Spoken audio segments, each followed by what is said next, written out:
सरकार लाई है विद्यार्थियों के लिए डिजिटल लाइब्रेरी। बच्चों के उज्जवल भविष्य के लिए बिहार सरकार है सदा अग्रसर और तैयार। कक्षा 1 से कक्षा 12 तक की सभी पाठ्य पुस्तक पूरक सामग्री एवं वीडियो अब शिक्षा विभाग बिहार सरकार द्वारा विकसित पोर्टल पर है उपलब्ध। अध्ययन सामग्री देखने के लिए BEPCLOTS.bihar.gov.in पर विजिट करें अथवा एंड्रॉइड मोबाइल पर गूगल प्ले स्टोर से E-LOTS ऐप डाउनलोड करें। शिक्षकों, अभिभावकों एवं बच्चों से अनुरोध है कि इस ई-लाइब्रेरी का अधिक से अधिक लाभ उठाएं और अपनी पढ़ाई जारी रखें। हेलो बच्चों, कैसे हो आप सब? आशा करता हूँ कि आपको जो ये घर पर आपके विद्यालय का अनुभव मिल रहा है, आप उसे बहुत एंजॉय कर रहे होंगे और एंजॉयमेंट के साथ साथ आपकी पढ़ाई भी हो रही होगी। आप सभी ने अपना कॉपी और कलम तो ले ही लिया होगा, तो आइए देखते हैं आज के एपिसोड में हम क्या पढ़ेंगे। आज के एपिसोड में हम कक्षा 11 में गणित के पाठ सीक्वेंस एंड सीरीज को पढ़ेंगे। बायोलॉजी में फोटोसिंथेसिस पाठ को पढ़ेंगे। इसके बाद कक्षा 12 की पढ़ाई शुरू करते हुए हम गणित में इंटीग्रेशन यानी समाकलन पाठ को पढ़ेंगे और बायोलॉजी में इवोल्यूशन पाठ को पढ़ेंगे। तो बच्चों, आप सभी को याद तो है ना कि आपको एपिसोड देखने के बाद क्या करना होता है? अपने किताब से पढ़ाई करनी होती है और किताब में दिए गए सभी सवालों को बनाना होता है। आज क्योंकि हम गणित की पढ़ाई कर रहे हैं तो ये चीज आपको करना और भी ज्यादा आवश्यक है। अब अपना कॉपी और कलम ले लीजिए बच्चों और हो जाइए तैयार। हम शुरू करते हैं आज का एपिसोड। नमस्कार दोस्तों, आज हम उच्च पादपों में प्रकाश संश्लेषण का चौथा भाग पढ़ेंगे। इस वीडियो में हम पढ़ेंगे प्रकाश श्वसन और प्रकाश संश्लेषण को प्रभावित करने वाले कारक। प्रकाश श्वसन वह प्रक्रिया जो C3 एवं C4 पौधों में महत्वपूर्ण अंतर करती है।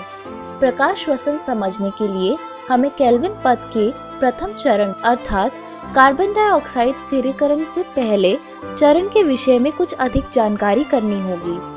ये वह अभिक्रिया है जहां RuBP कार्बन डाइऑक्साइड और से संयोजित कर 3-PGA के 2 अणुओं का गठन करता है और एक एंजाइम राइबोलोज बिसफॉस्फेट कार्बोक्सिलेज ऑक्सीजनेज यानी रुबिस्को के द्वारा उत्प्रेरित होता है। रुबिस्को नामक एंजाइम विश्व में सबसे ज्यादा प्रचुर है और इसका यह गुण है कि इसकी सक्रिय जगह कार्बन डाइऑक्साइड एवं ऑक्सीजन दोनों से बंधित हो सकती है, इसलिए इसे रुबिस्को कहते हैं। रुबिस्को में ऑक्सीजन की अपेक्षा कार्बन डाइऑक्साइड के लिए अधिक बंधुता है। ये अबंधुता प्रतियोगितात्मक है। ऑक्सीजन अथवा कार्बन डाइऑक्साइड इनमें से कौन आबंध होगा ये उनकी सापेक्ष सांद्रता पर निर्भर करता है। C3 पौधों में कुछ ऑक्सीजन रुबिस्को से बंधित होता है, अतः कार्बन डाइऑक्साइड का यौगिकीकरण कम हो जाता है। यहाँ पर RuBP 3-PGA के अणुओं में परिवर्तित होने के बजाय ऑक्सीजन से संयोजित होकर चक्र में फॉस्फोग्लाइकोलेट का एक अणु बनाते हैं, जिसे प्रकाश श्वसन कहते हैं। प्रकाश श्वसन पथ में शर्करा और ATP का संश्लेषण नहीं होता, बल्कि इसमें ATP का उपयोग के साथ कार्बन डाइऑक्साइड भी निकलती है। प्रकाश श्वसन पथ में ATP अथवा NADPH का संश्लेषण नहीं होता, अतः प्रकाश श्वसन एक निरर्थक प्रक्रिया है। C4 पौधों में प्रकाश श्वसन नहीं होता। इसका कारण यह है कि इनमें एक ऐसी प्रणाली होती है जो एंजाइम स्थल पर कार्बन डाइऑक्साइड की सांद्रता बढ़ा देती है। ऐसा तब होता है जब पर्ण मध्योतक का C4 अम्ल पुल्लाछद में टूटकर कार्बन डाइऑक्साइड को मुक्त करता है, जिसके परिणाम स्वरूप कार्बन डाइऑक्साइड की अंतरकोशिकीय सांद्रता बढ़ जाती है। इससे यह सुनिश्चित हो जाता है कि रुबिस्को कार्बोक्सिलेज के रूप में कार्य करता है, जिससे इसकी ऑक्सीजनेज के रूप में कार्य करने की क्षमता कम हो जाती है। C4 पौधों में प्रकाश श्वसन नहीं होता। अब संभवतः आप समझ गए होंगे कि इन पौधों में उत्पादकता एवं उत्पादन क्यों अच्छा होता है। इसके अतिरिक्त ये पौधे उच्च ताप को भी सहन कर सकते हैं। प्रकाश संश्लेषण को प्रभावित करने वाले कारक। प्रकाश संश्लेषण की दर पौधों एवं फसली पादपों के उत्पादन जानने में अत्यंत महत्वपूर्ण है। प्रकाश संश्लेषण कई कारकों से प्रभावित होता है जो बाह्य तथा आंतरिक दोनों ही हो सकते हैं। पादप कारकों में संख्या, आकृति, आयु तथा पत्तियों का विन्यास, पर्ण मध्योतक कोशिकाएं तथा क्लोरोप्लास्ट, आंतरिक कार्बन डाइऑक्साइड की सांद्रता और क्लोरोफिल की मात्रा आदि है। पादप अथवा आंतरिक कारक पौधों की वृद्धि तथा आनुवांशिक पूर्वानुकूलता पर निर्भर करते हैं। बाह्य कारक है सूर्य के प्रकाश, ताप, कार्बन डाइऑक्साइड की सांद्रता और जल। पादप की प्रकाश संश्लेषण प्रक्रिया में ये सभी कारक एक समय में साथ साथ ही प्रभाव डालते हैं। यद्यपि बहुत सारे कारक परस्पर क्रिया करते हैं तथा साथ साथ प्रकाश संश्लेषण अथवा कार्बन डाइऑक्साइड के यौगिकीकरण को प्रभावित करते हैं, फिर भी प्राय इनमें से कोई भी एक कारक इसकी दर को प्रभावित अथवा सीमित करने का मुख्य कारण बन जाता है। अतः किसी भी समय पर उपानुकूलतम स्तर पर उपलब्ध कारक द्वारा प्रकाश संश्लेषण की दर का निर्धारण होगा।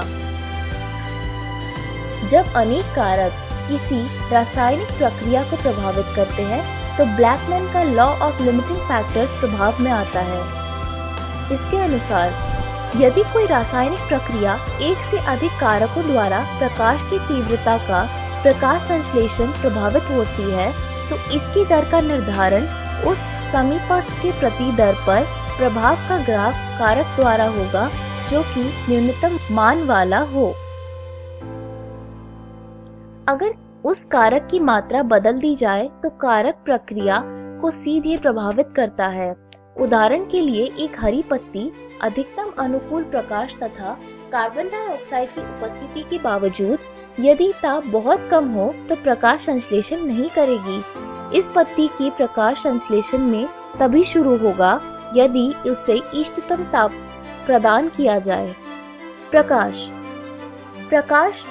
जब हम प्रकाश को प्रकाश संश्लेषण को प्रभावित करने वाले कारक के रूप में लेते हैं तो हम प्रकाश की गुणवत्ता, प्रकाश की तीव्रता तथा दीप्ति काल के बीच अंतर करने की आवश्यकता है। यहाँ कम प्रकाश तीव्रता पर आपतित प्रकाश तथा कार्बन डाइऑक्साइड की यौगिकरण की दर के बीच एक रेखीय संबंध है। उच्च प्रकाश तीव्रता होने पर इस दर में कोई वृद्धि नहीं होती, अन्य कारक सीमित हो जाते हैं। इसमें ध्यान देने वाली रोचक बात यह है कि प्रकाश संतृप्त पूर्ण प्रकाश के 10% पर होती है। छाया अथवा सघन जंगलों में उगने वाले पौधों को छोड़कर प्रकाश शायद ही प्रकृति के सीमाकारी कारक हो। एक सीमा के बाद आपतित प्रकाश क्लोरोफिल के विघटन का कारण होता है, जिससे प्रकाश संश्लेषण की दर कम हो जाती है। कार्बन डाइऑक्साइड की सांद्रता। कार्बन डाइऑक्साइड की सांद्रता प्रकाश संश्लेषण में कार्बन डाइऑक्साइड एक प्रमुख सीमाकारी कारक है। वायुमंडल में कार्बन डाइऑक्साइड की सांद्रता बहुत ही कम है, 0.03 और 0.04%। इसके कारण कार्बन डाइऑक्साइड की सांद्रता में 0.05% तक वृद्धि के कारण कार्बन डाइऑक्साइड की यौगिकरण दर में वृद्धि हो सकती है, लेकिन इससे अधिक की मात्रा में लंबे समय तक के लिए क्षतिकारक बन सकता है। C3 एवं C4 पौधों में कार्बन डाइऑक्साइड की सांद्रता भिन्न अनुक्रिया करते हैं। निम्न प्रकाश स्थितियों में दोनों में से कोई भी समूह उच्च कार्बन डाइऑक्साइड सांद्रता के प्रति अनुक्रिया नहीं करते हैं। उच्च प्रकाश तीव्रता में C3 तथा C4 दोनों ही तरह के पादपों में प्रकाश संश्लेषण की बड़ी दर अधिक हो जाती है।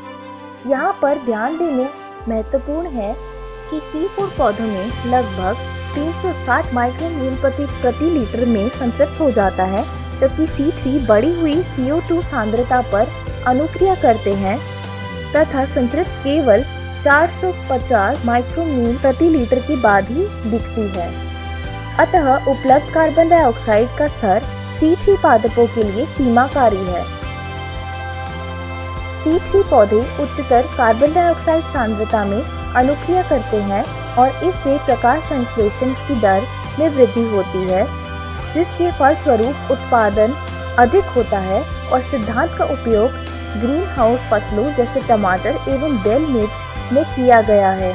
इन्हें कार्बन डाइऑक्साइड के भरपूर वातावरण में बढ़ने का अवसर दिया जाता है ताकि उच्च पैदावार प्राप्त हो।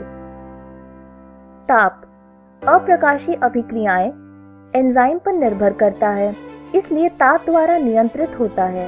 यद्यपि प्रकाश अभिक्रिया भी ताप संवेदी होती, लेकिन उस पर ताप का काफी कम प्रभाव होता है।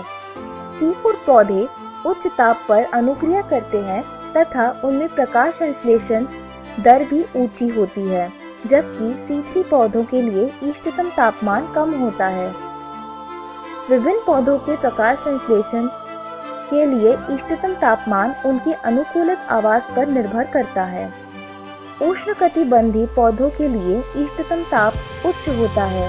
समशीतोष्ण जलवायु में उगने वाले पौधों के लिए अपेक्षाकृत कम ताप की आवश्यकता होती है। जल यद्यपि प्रकाश अभिक्रिया में जल एक महत्वपूर्ण प्रतिक्रिया अभिकारक है, तथापि कारक के रूप में जल का प्रभाव पूरे पादप पर पड़ता है, न कि सीधे प्रकाश संश्लेषण पर। जल तनाव रंध्र को बंद कर देता है, अतः कार्बन डाइऑक्साइड की उपलब्धता घट जाती है। इसके साथ ही जल तनाव से पत्तियां मुरझा जाती है, जिससे पत्ती का क्षेत्रफल कम हो जाता है और इसके साथ ही साथ उपचय क्रिया भी कम हो जाती है। इस वीडियो में हमने सीखा प्रकाश श्वसन और प्रकाश संश्लेषण को प्रभावित करने वाले कारक, और इसी तरह हमारा ये पाठ समाप्त होता है। धन्यवाद। नमस्कार दोस्तों, आइए शुरू करते हैं गणित का आज का पाठ, जिसका नाम है अनुक्रम तथा श्रेणी। इसी को हम अंग्रेजी में सीक्वेंसेस एंड सीरीज के नाम से जानते हैं। तो चलिए बच्चों आगे बढ़ते हैं और देखते हैं कि आज हम क्या पढ़ेंगे। विशेष अनुक्रमों के n पदों का योगफल, यानी sum to n terms of special series. तो चलिए बच्चों शुरू करेंगे। विशेष अनुक्रमों के n पदों का योगफल में सबसे पहले हम देखेंगे कि विशेष अनुक्रम होते क्या हैं। जैसे कि आपके सामने दे रखा है एक अनुक्रम 1 जमा 2 जमा 3 ऐसे ही करते हुए जमा n तक। ये क्या है? ये है प्रथम n प्राकृत संख्याओं का योग। आगे बढ़े तो हमने देखा एक और विशेष अनुक्रम 1 का वर्ग जमा 2 का वर्ग ऐसे ही करते हुए जमा करते हम चल रहे हैं n के वर्ग तक, यानी nवें पद तक। तो ये क्या है बच्चों? प्रथम n प्राकृत संख्याओं के वर्गों का योग। आगे बढ़ा तो हमने देखा 1 का घन जमा 2 का घन ऐसे ही करते हुए nवें पद तक, यानी n का घन लिया गया है, जो है प्रथम n प्राकृत संख्याओं के घनों का योग। तो चलिए बच्चों आप अपनी प्रश्नावली में देख सकते हैं, किताब खोलकर उसमें ऐसे ही बहुत सारे विशेष अनुक्रम दे रखे हैं। उदाहरण में भी आपको देखने को मिलेंगे। सभी पर निरंतर अभ्यास करिएगा, लेकिन उससे पहले आइए देखते हैं इस पर आधारित एक उदाहरण। एक श्रेणी दी गई है 5 जमा 11 जमा 19 जमा 29 जमा 41, ऐसे ही आगे बढ़ता जा रहा है। इस श्रेणी के n पदों का हमें योगफल ज्ञात करना है। तो हल इसका हम देखेंगे। बच्चों योगफल जब हम ज्ञात करते हैं तो उसका हमें पता है क्या करना होता है, Sn यानी n पदों का योग। तो हमने 5 जो उसका पहला पद है वहां से जमा करते हुए nवें पद यानी an तक हम लेके गए। अब इसी को हम इस प्रकार भी लिख सकते हैं 5 जमा 11 जमा 19 करते हुए an तक, और उससे पहले हमने 2 पद लिखे an-1 और an-2। अब यदि मैं पहले में से दूसरे को घटा दूं तो हमें क्या मिलेगा बच्चों? बाएं पक्ष में दोनों ही और Sn है, तो Sn में से Sn जाएगा तो 0 हो जाएगा, और दाएं पक्ष में हमें मिलेगा 5 जमा 6 जमा 8 ऐसे करके n-1 पद तक, और उस पे से हम घटाएंगे हमारा nवां पद जो कि an है। बच्चों इसको मैंने ब्रैकेट के अंदर क्यों लिखा है? कुछ खास आपको इसमें नजर आ रहा है? बिल्कुल बच्चों, क्यों? क्योंकि ये एक समांतर श्रेणी है। पहला है 6, दूसरा है 8, तीसरा है 10 और चौथा है 12। अब यदि मैं 12 से 10 घटाऊं तो मुझे प्राप्त होगा 2, 10 से 8 घटाऊं तो प्राप्त होता है 2, और 8 से 6 घटाऊं तो प्राप्त होता है 2। यानी एक ये समांतर श्रेणी है जिसका हम योगफल ले रहे हैं। अब देखिए बच्चों, दाएं पक्ष में जो an है उसके आगे एक ऋणात्मक चिन्ह है, उसको यदि मैं वाम पक्ष में ले आऊं तो हो जाएगा an बराबर 5। और जो ब्रैकेट में दिया है बच्चों ये समांतर श्रेणी है, तो हम यहाँ एक सूत्र का उपयोग करेंगे। जानते हैं आप कौन सा सूत्र है, 2a plus n minus 1 into D bracket में होता है और बाहर गुना किया जाता है n/2 से। वहाँ n होता है पदों की संख्या, यहाँ पदों की संख्या है n-1, तो हम n-1/2 क्योंकि पदों की संख्या n-1 है। और जो ब्रैकेट में है बच्चों ये क्या है, 2a, a क्या है, प्रथम पद होता था, तो 2 गुना 6 12 जमा होता है n-1, पर यहाँ पदों की संख्या है n-1, तो n-1 उसमें से जब 1 घटाएंगे तो होगा n-2, जिसका गुना करेंगे हम सार्व अंतर जो कि 2 दिया गया है। आगे हल करने पे हमें प्राप्त होता है 5 जमा n-1 गुना n जमा 4, जिसको हल करूं तो मिलेगा n² प्लस 3n प्लस 1। इस प्रकार Sn क्या हुआ बच्चों, समेशन k 1 से लेकर n तक ak, यहाँ पर k का मान 1 से लेकर आप n तक रख सकते हैं, तो हमको प्राप्त हुआ है k² प्लस 3k प्लस 1। अब यदि मैं सब में अलग अलग से समेशन डालूं तो k is equal to 1 to n k², ये क्या है बच्चों, ये है प्रथम n प्राकृत संख्याओं के वर्गों का योग। उसके लिए हमें सूत्र पहले से प्राप्त है और k तक जो लेंगे बच्चों वो n हो जाएगा, प्रथम n प्राकृत संख्याओं का योग, और n तो आपको वो दे ही रखा है। तो ये हुआ n into n plus 1 into 2n plus 1 divided by 6। ये क्या है बच्चों, ये प्रथम प्राकृत जो n संख्याएं थी उनके वर्गों का योग है। आगे हल करके देखेंगे तो हमें प्राप्त होगा n गुना n जमा 2 गुना n जमा 4/3। और इसी के साथ बच्चों आज के इस अध्याय को मैं समाप्त करती हूँ। आशा करती हूँ आपको यह पाठ भली भांति समझ आया होगा। घर जाइए, प्रश्नावली में दिए गए प्रश्नों का निरंतर अभ्यास कीजिए। किसी भी प्रकार के संदेह और सहायता के लिए हम हमेशा उपलब्ध हैं। धन्यवाद।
Covid ka naman dia kata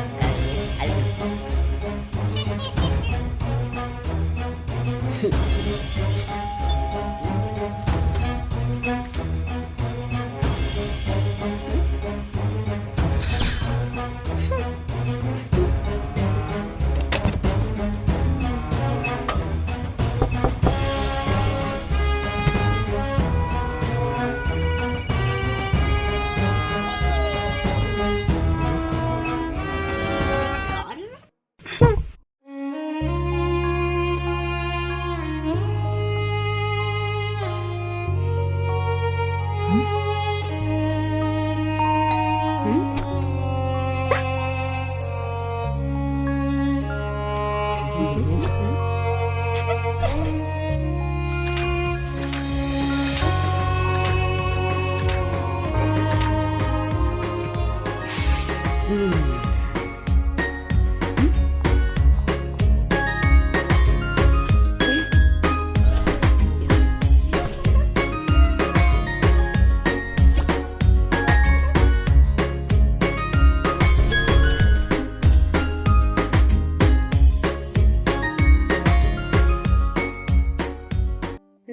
दोस्तों, आज हम अध्याय समाकलन का भाग 9 पढ़ने वाले हैं। हमने हमारे पिछले वीडियो में पढ़ा था निश्चित समाकलन के बारे में। आइए देखते हैं कि आज के इस वीडियो में हम क्या पढ़ेंगे। तो दोस्तों, आज के इस वीडियो में हम जानेंगे कलन की आधारभूत प्रमेय। तो चलिए आगे बढ़ते हैं और शुरू करते हैं हम हमारा आज का भाग। दोस्तों, अभी तक हमने निश्चित समाकलन ज्ञात करना सीखा था योगों की सीमा के रूप में। अब हम कलन की आधारभूत प्रमेय के द्वारा सीखेंगे कि किस प्रकार से हम निश्चित समाकलन का मान ज्ञात करते हैं। तो आइए देखते हैं उन प्रमेय को। हमारा सबसे पहला प्रमेय है जिसे हम समाकलन गणित की प्रथम आधारभूत प्रमेय कहते हैं, वो है मान लीजिए कि बंद अंतराल AB पर f एक संतत फलन है और ax क्षेत्रफल फलन है, तब सभी x जो कि होंगे बंद अंतराल AB के लिए हमारा जो a अवकलज x होगा वो बराबर होगा fx के। यानी कि बंद अंतराल AB में हमारा जो ax का क्षेत्रफल होगा वो हमें प्राप्त होगा हमारे फलन fx का अवकलज ज्ञात करके। तो दोस्तों, यही है हमारे समाकलन गणित की प्रथम आधारभूत प्रमेय। चलिए अब हम देखते हैं समाकलन गणित की द्वितीय आधारभूत प्रमेय, जो कि है मान लीजिए कि बंद अंतराल AB पर f एक संतत फलन है और f का प्रति अवकलज बड़ा F है। समाकलन fx dx जहां x बराबर होगा a से लेकर b तक बराबर होगा प्रति अवकलज बड़ा F, जहां उसकी सीमा हो जाएगी a से लेकर b तक, अर्थात जो कि बराबर हो जाएगा फलन b के मान घटा फलन a के मान को हल करके हमें प्राप्त होगा। तो दोस्तों, ये जो हमारा प्रमेय है इसमें हमें सबसे पहले ये ध्यान देना होगा कि हमारा जो फलन है क्या वो संतत है। अगर हमारा फलन संतत है तो हम उसका प्रति अवकलज ज्ञात करेंगे और प्रति अवकलज ज्ञात करने के बाद हमारे दिए गए समाकलन की ऊपरी और निम्न सीमा के मान को प्रतिस्थापित करके उनका अंतर ज्ञात करेंगे और उनका अंतर ही हमें प्राप्त हो जाएगा दिए गए फलन का समाकलन के रूप में। तो दोस्तों, ये है हमारे समाकलन गणित की द्वितीय आधारभूत प्रमेय। चलिए दोस्तों, अब हम बढ़ते हैं हमारे प्रश्नों की ओर, जिसमें हम इन दोनों आधारभूत प्रमेय का प्रयोग करेंगे और सीखेंगे कि किस तरह से हम निश्चित समाकलन का मान ज्ञात करते हैं। हमारा पहला प्रश्न है समाकलन x की घात 2 dx जहां x बराबर होगा 2 से लेकर 3 तक का मान ज्ञात करना। तो दोस्तों, इस प्रकार के प्रश्न को हल करने के लिए हम अगर हमारे दिए गए प्रमेय का प्रयोग करेंगे तो दोस्तों यहाँ पर हमें सबसे पहले ज्ञात करना होगा हमारे दिए गए फलन का प्रति अवकलज। तो दोस्तों, यहाँ पर हमने मान लिया है I बराबर समाकलन x की घात 2 dx, जो कि हमारा समाकल्य था। इसका जब हम प्रति अवकलज ज्ञात करेंगे दोस्तों तो हमें ये प्राप्त हो जाएगा x की घात 3/3। ये हमारे दिए गए समाकल्य का प्रति अवकलज है, जो कि हो जाएगा हमारा बड़ा fx। अब द्वितीय आधारभूत प्रमेय के द्वारा हम यहाँ पर लिख सकते हैं I बराबर f3 घटा f2। f3 जो है दोस्तों वो है हमारे दिए गए समाकलन की ऊपरी सीमा और f2 जो है वो है हमारे दिए गए समाकलन की निम्न सीमा, जिनका जब हम अंतर ज्ञात करेंगे तो हमें हमारे दिए गए समाकलन का मान प्राप्त हो जाएगा। तो चलिए दोस्तों, हमारे प्राप्त किए गए समाकलन में 3 और 2 का मान प्रतिस्थापित करते हैं और फिर उनका अंतर ज्ञात करते हैं। जब हम इनका मान प्रतिस्थापित करेंगे तो हमें यहाँ से प्राप्त हो जाएगा 3 की घात 3/3 घटा 2 की घात 3/3, जिसे हम हल करेंगे दोस्तों तो हमें ये प्राप्त हो जाएगा 27/3 घटा 8/3, जिसे हम और हल करेंगे तो हमें ये प्राप्त हो जाएगा 19/3। तो दोस्तों, आपने देखा कि किस प्रकार से हम निश्चित समाकलन का मान प्राप्त करते हैं हमारे आधारभूत प्रमेय के द्वारा, जो कि कम समय में हमें आसानी से मान प्राप्त हो जाता है। चलिए अब हम बढ़ते हैं हमारे अगले प्रश्न की ओर, जो कि है समाकलन ज्ञात करना वर्गमूल x बटे 30 घटा x की घात 3 बटे 2 पूरे की घात 2 dx, जहाँ x होगा हमारा 4 से लेकर 9 तक। चलिए दोस्तों अब हम देखते हैं कि इस प्रकार के प्रश्न को हम कैसे हल करेंगे। तो दोस्तों इस प्रकार के प्रश्न को भी हल करने के लिए हमारा जो सबसे पहला कार्य होगा वो होगा कि समाकल्य का प्रति अवकलज ज्ञात करना। तो आइए देखते हैं कि हम हमारे इस दिए गए प्रश्न का प्रति अवकलज कैसे ज्ञात करेंगे। दोस्तों इस प्रश्न का प्रति अवकलज ज्ञात करने के लिए हमें यहाँ पर कुछ मानना पड़ेगा। आइए देखते हैं। यहाँ पर हम 30 घटा x की घात 3 बटे 2 को मान लेंगे कि वो t के बराबर है। इसके बाद यहाँ से हमें इसका अवकलज प्राप्त हो जाएगा घटा 3 बटे 2 वर्गमूल x dx बराबर dt। यहाँ से हमें वर्गमूल x dx प्राप्त हो जाएगा घटा 2 बटे 3 dt। इसके बाद दोस्तों प्रतिस्थापन विधि के द्वारा हम यहाँ पर इसका प्रति अवकलज ज्ञात करेंगे। तो दोस्तों यहाँ पर हमें ये प्राप्त हो जाएगा समाकलन घटा 2 बटे 3 बटे t की घात 2 dt, जिसे हम हल करेंगे तो हमें यहाँ से ये प्राप्त हो जाएगा घटा 2 बटे 3 समाकलन dt बटे t की घात 2। यहाँ से हम जब इसका समाकलन ज्ञात करेंगे दोस्तों तो हमें ये प्राप्त हो जाएगा घटा 2 बटे 3 गुने घटा 1 बटे t, अर्थात 2 बटे 3 गुने 1 बटे t। जब हम t के मान को प्रतिस्थापित करेंगे इसमें तो हमें ये प्राप्त हो जाएगा 2 बटे 3 गुने 1 बटे 30 घटा x की घात 3 बटे 2। चलिए दोस्तों अब हमने यहाँ पर प्रति अवकलज ज्ञात कर लिया है। प्रति अवकलज ज्ञात करने के बाद दोस्तों ये हो जाएगा हमारा fx। इसके बाद जैसा कि आप सब जानते हैं द्वितीय अवकलज के द्वारा हमें यहाँ से प्राप्त हो जाएगा I बराबर f9 घटा f4। यहाँ से दोस्तों जब हम हमारे प्राप्त किए गए फलन में x के जगह पर 9 प्रतिस्थापित करेंगे और फिर उसे घटाएंगे हमारे प्राप्त किए गए फलन में x के जगह पर 4 प्रतिस्थापित करके, तो दोस्तों यहाँ से हमें ये प्राप्त हो जाएगा 2 बटे 3 गुने 1 बटे 30 घटा 9 की घात 3 बटे 2 घटा 2 बटे 3 गुने 1 बटे 30 घटा 4 की घात 3 बटे 2, जिसे हम हल करेंगे दोस्तों तो यहाँ से हमें ये प्राप्त हो जाएगा 2 बटे 3 गुने 1 बटे 30 घटा 3 की घात 2 गुने 3 बटे 2 घटा 2 बटे 3 गुने 1 बटे 30 घटा 2 की घात 2 गुने 3 बटे 2। यहाँ पर 9 और 4 को हमने लिखा है 3 की घात 2 तथा 2 की घात 2। यहाँ से दोस्तों हमें ये प्राप्त हो जाएगा 2 बटे 3 गुने 1 बटे 30 घटा 27 घटा 1 बटे 30 घटा 8, जिसे हम और हल करेंगे तो हमें ये प्राप्त हो जाएगा 2 बटे 3 गुने 1 बटे 3 घटा 1 बटे 22, जिसे हम और हल करेंगे तो हमें ये प्राप्त हो जाएगा 19 बटे 99। तो दोस्तों इस प्रकार से हम प्रश्नों को हल करते हैं, चाहे वो कितने भी बड़े हो, और अभी तक आपने जितनी विधियां सीखी है उन सबका प्रयोग करके भी हम प्रश्नों को हल करते हैं। चलिए दोस्तों अब हम बढ़ते हैं हमारे अगले प्रश्न की ओर, जो कि है समाकलन ज्ञात करना साइन की घात 3 2t गुने कॉस 2t dt, जहां हमारा t होगा 0 से लेकर पाई बटे 4 तक। आइए देखते हैं कि इस तरह के प्रश्नों को हम कैसे हल करेंगे। तो दोस्तों इस तरह के प्रश्न को हल करने के लिए भी हम सबसे पहले इसका प्रति अवकलज ज्ञात करेंगे। प्रति अवकलज ज्ञात करने के लिए दोस्तों यहाँ पर हमें प्रतिस्थापन द्वारा समाकलन विधि का प्रयोग करना होगा, जहाँ पर हम मान लेंगे कि हमारा जो साइन 2t है वो बराबर है u के। जब हम इसका अवकलज ज्ञात करेंगे तो हमें यहाँ से प्राप्त हो जाएगा 2 गुने कॉस 2t dt बराबर du। यहाँ से दोस्तों हमें प्राप्त हो जाएगा cos 2t dt बराबर 1 बटे 2 du। जब हम इसका मान प्रतिस्थापित करेंगे हमारे दिए गए प्रश्न में तो यहाँ से हमें प्राप्त हो जाएगा समाकलन 1 बटे 2 गुने u की घात 3 du।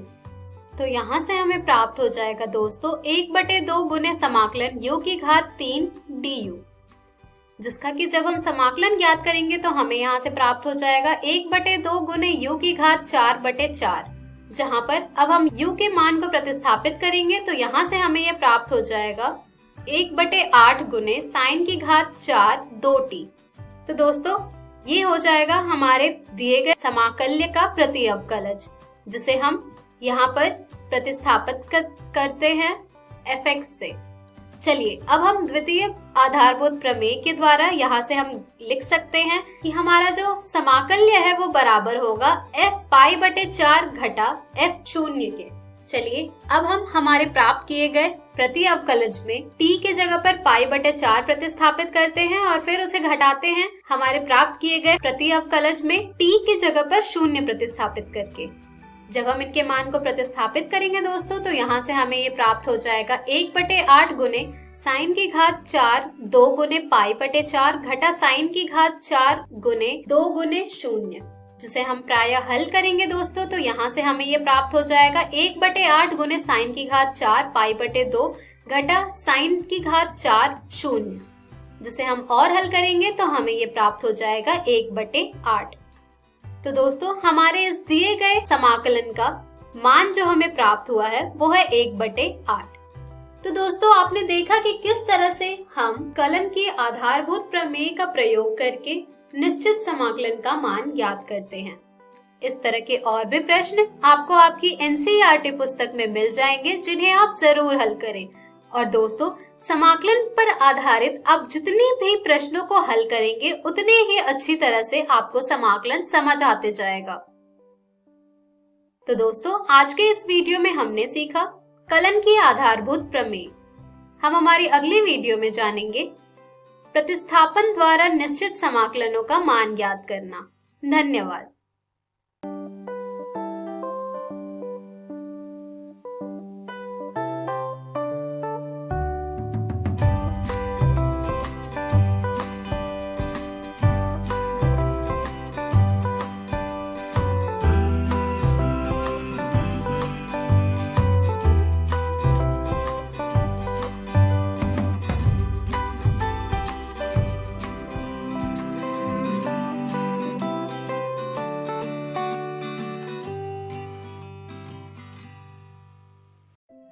हेलो दोस्तों, आज हम एक नया अध्याय शुरू करने जा रहे हैं जिसका नाम है विकास। इस वीडियो में हम कुछ विषय बिंदुओं पर चर्चा करेंगे, तो आइए उनको जान लेते हैं। सबसे पहले हम विकास को समझेंगे कि विकास होता क्या है, फिर हम बात करेंगे कि जीवन की उत्पत्ति कैसे हुई, इसमें कुछ सिद्धांत होंगे जिन पर हम चर्चा करेंगे, और आखिरी में हम जीवन स्वरूप का विकास एक सिद्धांत, इस वाले सिद्धांत के बारे में भी हम चर्चा करेंगे। तो चलिए विकास से शुरू करते हैं। दोस्तों आप सभी ने ये शब्द विकास को कहीं ना कहीं सुना ही होगा। आइए देखते हैं कि इसका मतलब क्या होता है। विकास, जिसे हम अंग्रेजी में एवोल्यूशन कहते हैं, जैविक आबादी के आनुवंशिक लक्षणों के पीढ़ी दर पीढ़ी परिवर्तन को कहते हैं। तो ये इसकी परिभाषा हो गई। और दोस्तों विकासीय जीव विज्ञान पृथ्वी पर जीव रूपों के इतिहास का अध्ययन है। ये बात भी आप सभी दोस्तों को याद रखनी है। अब दोस्तों विकास को अच्छे से समझने के लिए हम जीवन की उत्पत्ति पर थोड़ी चर्चा करेंगे कि जीवन की उत्पत्ति आखिरकार इस पृथ्वी पर हुई कैसे। पूरी तरह तो ये कोई भी नहीं जानता है कि जीवन की उत्पत्ति कैसे हुई। क्या आपने कभी सोचा है कि पृथ्वी पर जीवन की उत्पत्ति कैसे हुई होगी और उस समय पर क्या परिस्थितियां रही होगी इस पृथ्वी पर? तो इन्हीं सारी बातों को हम इस चीज में पढ़ेंगे। तो इसके कुछ सिद्धांत या कह सकते हैं परिकल्पना है कि कैसे जीवन की उत्पत्ति हुई होगी और ये ब्रह्मांड कैसे अस्तित्व में आया होगा। इनमें से एक सिद्धांत है द बिग बैंग थ्योरी, और ये बताती है कि ब्रह्मांड कैसे बना। ये कहती है कि एक अकेली वस्तु थी जिसमें कि धमाका हुआ। ये विस्फोट बहुत ही शक्तिशाली था। यह एक अनूठी कल्पना से परे महाविस्फोट का भौतिक रूप है। फिर इसके फलस्वरूप ब्रह्मांड का विस्तार हुआ, तापमान में कमी आई और कुछ समय बाद हाइड्रोजन और हीलियम गैसें बनी। ये गैसें गुरुत्वाकर्षण के कारण संघनीभूत हुई और वर्तमान ब्रह्मांड की आकाश गंगाओं का गठन हुआ, जैसे कि हमारी आकाश गंगा मिल्की वे। और फिर हमारा सौर मंडल बना और सौर मंडल में कई सारे ग्रह बने, जिसमें कि पृथ्वी भी हमारा ग्रह शामिल है। ऐसा माना जाता है कि पृथ्वी 4.5 अरब साल पहले बनी थी, मगर शुरुआती समय में ये पृथ्वी रहने योग्य नहीं थी। तो जीव रूपों को इधर बसने के लिए पृथ्वी के पर्यावरण को एकदम सही होना था, जिसमें कि कई सारी प्रक्रियाएं हुई, जैसे कि जो सूर्य से आने वाली पराबैंगनी किरणें होती है, उन्होंने पानी को ऑक्सीजन और हाइड्रोजन में विखंडित कर दिया और धीरे धीरे करके हमारा वायुमंडल बना और उसमें ओजोन लेयर भी हमारी बनी। और ऐसी ही प्रक्रियाओं की वजह से पृथ्वी रहने योग्य हुई और आज हम जानते ही हैं कि हमारी पृथ्वी कैसी दिखती है और इसमें कितने विभिन्न प्रकार के जीव जंतु रहते हैं। अब दोस्तों एक और सिद्धांत है जिसे हम कहते हैं पैनस्पर्मिया। ये परिकल्पना कहती है कि जीवन पूरे ब्रह्मांड में मौजूद है और ये पृथ्वी पर अंतरिक्ष से आया था और जीवन मेटेरॉइड्स वगैरह की वजह से फैला था, जो कि शायद सूक्ष्म जीवों के साथ थी। और इस सिद्धांत पर आज भी कुछ खगोल वैज्ञानिक भरोसा करते हैं। आइए दोस्तों अब आगे बढ़ते हैं और स्पॉन्टेनियस जनरेशन थ्योरी को समझते हैं। दोस्तों पहले के समय में माना जाता था कि अगर हम कुछ खाने की चीजों को बाहर छोड़ देते हैं तो जीव अस्तित्व में आ जाते थे, सिर्फ यूं ही वो अस्तित्व में आ जाते थे। फिर कुछ प्रयोगों से इस सिद्धांत को अस्वीकार किया गया। इन्हीं प्रयोगों में से लुईस पास्चर का एक प्रयोग था जिससे कि स्पॉन्टेनियस जनरेशन की थ्योरी को ठुकराया गया और इन्होंने बताया कि जीवन पहले मौजूद जीवन से ही आ सकता है। मगर दोस्तों इन सब बातों से भी हमें यह नहीं पता चलता है कि आखिरकार पृथ्वी पर जीवन की उत्पत्ति कैसे हुई थी। तो इसका जवाब ढूंढते हुए आइए थ्योरी ऑफ केमिकल इवोल्यूशन को समझ लेते हैं। अब दोस्तों इस थ्योरी को A.I. ओपेरेन और J.B.S. हाल्डेन ने प्रस्तावित किया था। इन्होंने सरल तरीके से कहा था कि शुरुआती पृथ्वी का समुद्र एक मौलिक सूप की तरह था, जहां पर रासायनिक प्रतिक्रियाओं की वजह से ऑर्गेनिक अणु बने और ये ऑर्गेनिक अणु इनऑर्गेनिक अणुओं से बने थे और इनसे ही जीवित कोशिकाएं बनी होंगी, जो कि जीवन की शुरुआत थी। अब दोस्तों यहाँ पर एक प्रश्न मेरे मन में उठता है कि किस वजह से ये रासायनिक क्रियाएं हुई होंगी। तो आइए अब इसको जानते हैं। ओपेरिन और हाल्डेन ने प्रस्तावित किया कि इन प्रतिक्रियाओं को ऊर्जा और उत्तेजना दोनों प्रदान की गई थी, जैसे कि प्रारंभिक पृथ्वी पर मौजूद परिस्थितियां जो कि थी उच्च तापमान, ज्वालामुखी विस्फोट और मीथेन, अमोनिया आदि युक्त रिड्यूसिंग वातावरण। तो इन सभी परिस्थितियों की वजह से ये सारी चीजें हुई होंगी, जिससे कि जो इनऑर्गेनिक अणु थे वो ऑर्गेनिक अणु में बदले और जिनसे बाद में कोशिकाएं बनी। अब दोस्तों हम आगे बढ़ते हैं और मिलर का प्रयोग, इसको हम समझ लेते हैं। इस प्रयोग ने थ्योरी ऑफ केमिकल एवोल्यूशन का सपोर्ट किया था। तो आइए देख लेते हैं कि इसमें आखिरकार हुआ क्या था। तो इस प्रयोग को स्टैनली मिलर और हैरोल्ड यूरी ने किया था और इस प्रयोग को इस वजह से हम मिलर यूरी का प्रयोग भी कहते हैं। और इन दोनों ने इस प्रयोग में शुरुआती पृथ्वी के वायुमंडल की नकल की थी। उन्होंने इसको बनाया था। तो देख लेते हैं कि इन्होंने पूरी तरह इस प्रयोग में क्या किया था। तो इन्होंने एक उपकरण बनाया था जो कि प्राचीन जल चक्र के अनुसार चलता था। इन्होंने इस मॉडल में पानी डाला जो कि प्राचीन समुद्र की नकल करेगा। फिर इसको इन्होंने उबाला जो कि वाष्पीकरण की नकल करेगा। वायुमंडलीय गैसों के लिए इन्होंने मीथेन, हाइड्रोजन और अमोनिया लिया। ये गैसें शुरुआती पृथ्वी पर मौजूद थी।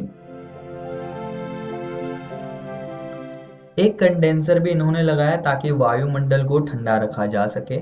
इससे पानी की अणु तरल पानी की बूंदों में बदलने लगे, जो कि मॉडल के समुद्र में गिर रहे थे, जैसे कि बारिश के समय होता है। और पहले वाली पृथ्वी के पास कई सारे ऊर्जा के स्रोत भी होंगे, जैसे कि सूर्य की किरणें, भूतापीय ऊर्जा और आकाशीय बिजली। तो इन्होंने मॉडल के वायुमंडल में स्पार्क्स डाले, जो कि आकाशीय बिजली की नकल करेगा। और फिर इन्होंने थोड़े समय के लिए इस प्रयोग को चलाया, लगभग 1 हफ्ते के लिए इन्होंने चलाया इसको। और इन्होंने फिर देखा कि जो मॉडल का समुद्र था वो भूरे काले रंग का हो गया था। विश्लेषण के बाद पता चला कि कुछ प्रतिक्रियाओं की वजह से जटिल अणु बने। इन जटिल अणुओं में से अमीनो अम्ल भी थे, जो कि हम एक समय में सोचते थे कि यह जीवित व्यक्ति के अंदर ही बन सकते हैं। और दोस्तों, शुगर, लिपिड और अमीनो अम्ल मेटेरॉइड्स पर भी मिले हैं, जिससे कि ये साफ होता है कि जीव रूपों के अणु प्राचीन सौरमंडल में कई जगह पर बने होंगे और शायद अभी भी दूसरी आकाश गंगाओं में बन रहे होंगे। तो कहीं ना कहीं मिलर का ये प्रयोग थ्योरी ऑफ केमिकल एवोल्यूशन को समर्थन दे रहा है, कहीं ना कहीं ये उसको सपोर्ट कर रहा है। आइए दोस्तों, हम इस वीडियो के अगले विषय बिंदु को हम समझ लेते हैं, जो कि है जीवन स्वरूप का विकास, एक सिद्धांत। ये सिद्धांत चार्ल्स डार्विन के अवलोकनों पर आधारित थे, जो कि इन्होंने HMS बीगल नामक विश्व समुद्री जहाज यात्रा के दौरान बनाए थे। इन्होंने कहा कि जितने भी जीव जंतु हैं, चाहे वे पौधे हों या वो प्राणी हों, सभी के पास अपनी अपनी विशेषताएं होती हैं। ये विशेषताएं जैसे कि जीव की आकार की, उसका व्यवहार आदि होता है। जैसे कि हम मानवों के पास 4 लिम्स होते हैं, 2 हाथ और 2 पैर, इसलिए हमें टेट्रापोड्स कहा जाता है। और ये विशेषता दूसरे जीवों में भी मौजूद है। तो चार्ल्स डार्विन ने देखा कि अलग दिखने वाले और अलग तरह से व्यवहार करने वाले जीव आपस में कुछ समानताएं भी साझा करते हैं, और कुछ विशेषताएं तो विलुप्त जीव भी आपस में साझा करते हैं। चार्ल्स डार्विन ने निष्कर्ष निकाला कि विद्यमान सजीव कमोवेश आपस में तो समानताएं रखते हैं, बल्कि उन जीव रूपों से भी समानता रखते हैं जो करोड़ों वर्ष पूर्व के समय विद्यमान थी और इनके साझे पूर्वज थे। आइए दोस्तों, हम प्राकृतिक वर्ण की अवधारणा को समझ लेते हैं। इस पर ही यह सिद्धांत आधारित है। अब प्राकृतिक वर्ण होता क्या है, इसको हम देख लेते हैं। वे विशेषताएं जो कुछ जीवों को एक ही वातावरण में दूसरों की तुलना में बेहतर जीवित रहने में सक्षम बनाती हैं, उन्हें प्रकृति द्वारा चुना जाता है। यही प्राकृतिक वर्ण है। और दोस्तों, प्राकृतिक वर्ण ही विकास का कारण होता है, इसकी वजह से ही विकास होता है। इस सिद्धांत में ऐसा बोला गया है। आइए दोस्तों, इसको एक उदाहरण से समझ लेते हैं। मान लीजिए यह एक पेट्री प्लेट है और इसमें मैंने ए प्रकार का मीडिया डाला और फिर इसमें मैंने जीवाणुओं का विकास करवाया, उनको मैंने ग्रो करवाया, जो कि संख्या में 20 जीवाणु उत्पन्न हुए इस पेट्री प्लेट में।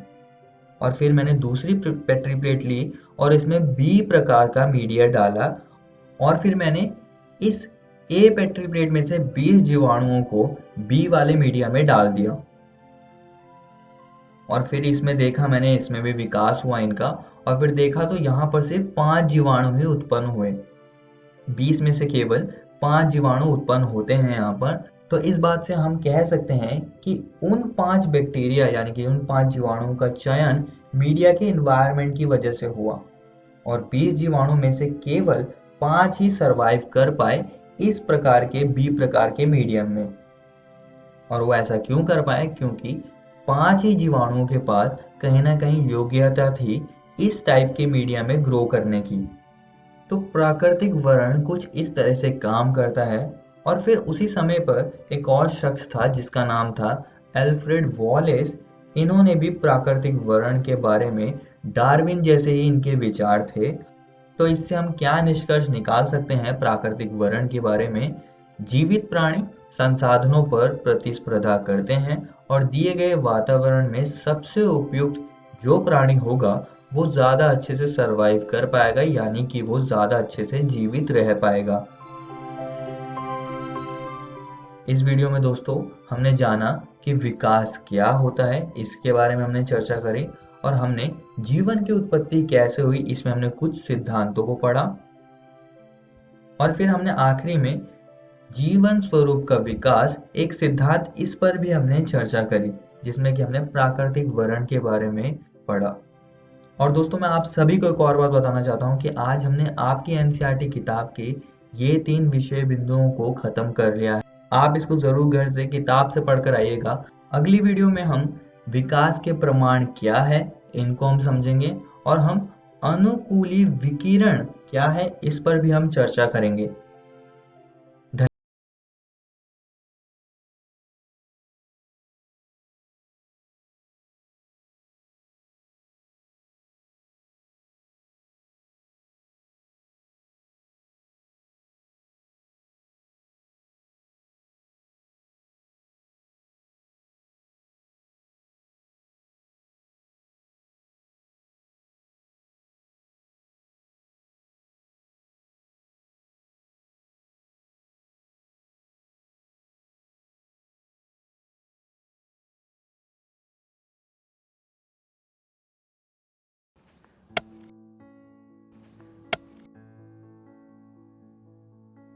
अरे भाई राजू, क्या?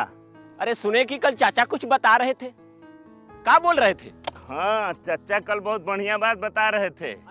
कह रहे थे कि हम लोगों को अपने बच्चा लोग के पढ़ाई लिखाई पे ध्यान देना चाहिए। सिर्फ स्कूल भेजने से कुछ नहीं होता। बात तो ठीक है, लेकिन हम लोग ये करेंगे कैसे? हम लोगों को तो पढ़ना लिखना भी नहीं आता है। हम भी यही सोच रहे थे। अरे वो देखो, मास्टर साहब भी सही टाइम पे आ गए। चलो उन्हीं से पूछ लेते हैं। मास्टर साहब प्रणाम। प्रणाम प्रणाम। मास्टर साहब आपसे एक बात का जानकारी लेना था। हाँ पूछिए।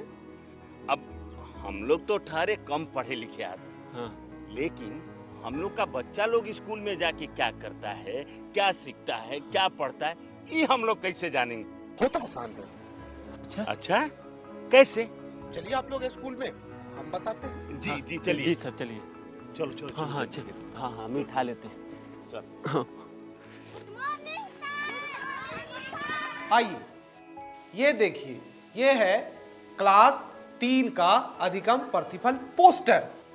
इसका मतलब है यदि आपका बच्चा वर्ग 3 में पढ़ता है तो उसे इस पोस्टर में जो लिखी गई सारी चीजें उसे जानकारी होनी चाहिए।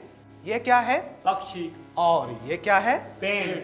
यानी कि तीसरी कक्षा समाप्त होते होते आपका बच्चा पशु, पक्षी, फूल, पत्ती आदि के बारे में सीख जाएगा।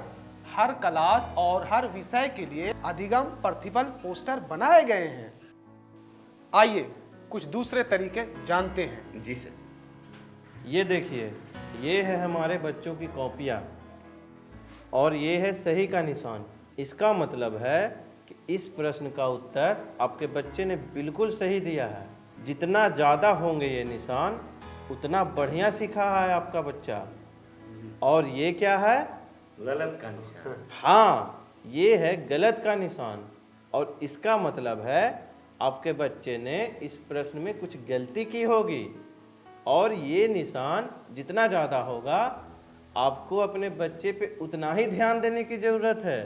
लेकिन पूरे साल में हमारा बच्चा क्या क्या सीखा ये कैसे जानेंगे? बिल्कुल जानेंगे। उसके लिए भी हमारे पास कुछ साधन है। उनमें से एक है प्रगति पत्रक। इसके माध्यम से आप घर बैठे जान सकेंगे कि आपका बच्चा पूरे साल में क्या कुछ सीखा। देखिए, ये है 3 स्टार। इसका मतलब होता है सीख चुका है, आपका बच्चा सीख चुका है। और 2 स्टार का मतलब है बच्चा सीख रहा है। और 1 स्टार का मतलब अभी सीखने की आवश्यकता है। जी हाँ। ये तो बहुत आसान है। अब तो हम जैसे बिना पढ़े लिखे लोग भी अपने बच्चों की कॉपी आसानी से जांच कर पाएंगे। बिल्कुल जांच पाएंगे मनोज। हाँ मास्टर साहब, आपने तो बिल्कुल सही बात बताई थी। तो ठीक है, चलते हैं। आज जो आपने हमको बताया है वो हम सबको बताएंगे। आप क्या करेंगे? आइए हम मिलकर अपने बच्चों के भविष्य को एक नई उड़ान दें। आज हम पूछेंगे तो कल ये सीखेंगे।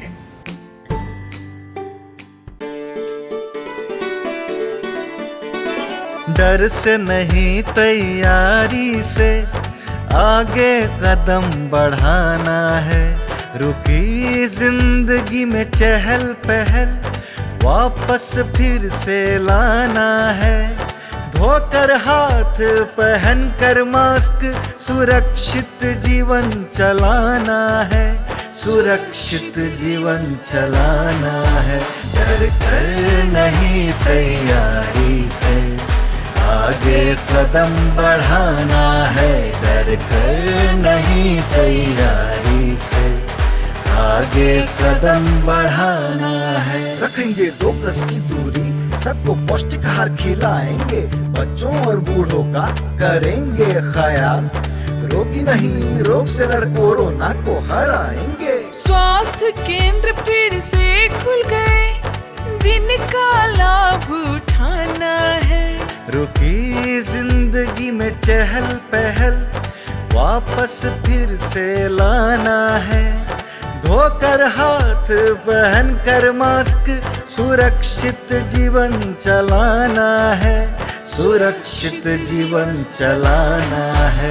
डर कर नहीं, तैयारी से आगे कदम बढ़ाना है। डर कर नहीं, तैयारी से आगे कदम बढ़ाना है।